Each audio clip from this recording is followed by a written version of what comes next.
I'm here with a video tutorial for the shadow reverse.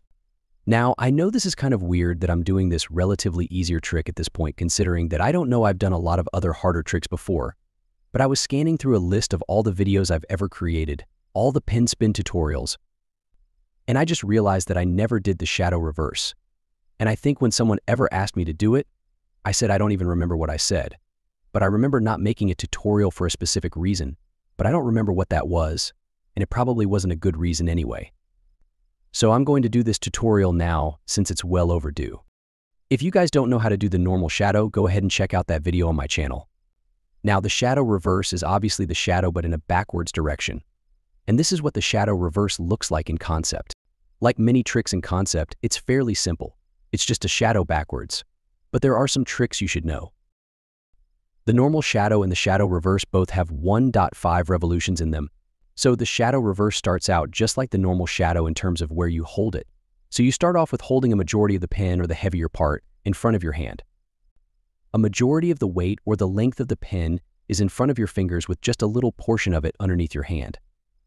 So you're doing this whole trick palm down because it is a top spin-like trick, and you're going to start by, instead of doing this forward motion like I said with the shadow, you're just going to do that backward. So this should be relatively simple of an exercise.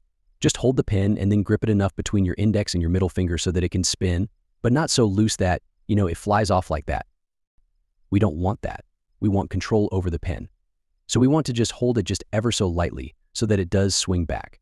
So here's half a revolution right there. You want to just be able to swing the pin and then have it so that most of the pin is now facing you or towards you.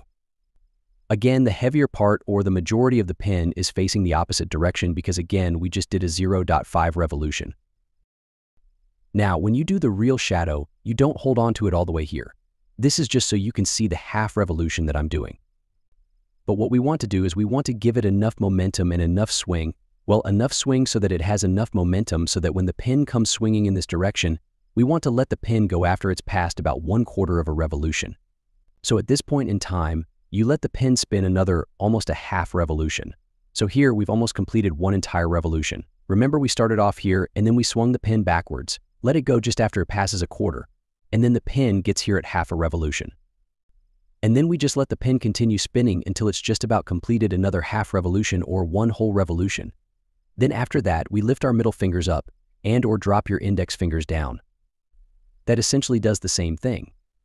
What we're trying to do here is just give the pin a spot for it to fall into to catch the shadow reverse. So we have the pin swinging with its momentum. And at this point, I tend to do something weird where I think I kind of do both. I raise my middle finger like this, and then lower my index finger. But I don't do it I don't go like this.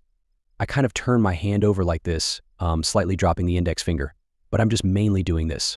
And by doing this, if you're spinning on the same flat plane, the pin can now spin into the slot, and then you can catch it. Do you see how that works? So hopefully you guys can see that. You don't necessarily have to keep your hand flat and then do this. This is an exaggeration, by the way. You can do this if you really wanted to, but my method and I found easiest is that it doesn't involve moving a lot. You just have to turn your hand over and then just ever so slightly dip your index finger down. Now your index finger will naturally come down as you're turning, but it just helps to push it a little bit further down just so you have a little bit more leeway in terms of catching the pin at the end. So again, let's review. We start off with the majority of the weight in front of the hand, in front of the fingers, away from us. And then we do this not really back flick, but just do the opposite of how you would start a normal shadow. Normal shadow, you just you tilt your hand to the right or outside, outwards. If you're left hand, you tilt it to the left. If you're right, you tilt it out to the right. That's kind of like your wind-up. And then you swing it across the other direction, and then the momentum of the pin will carry it like that.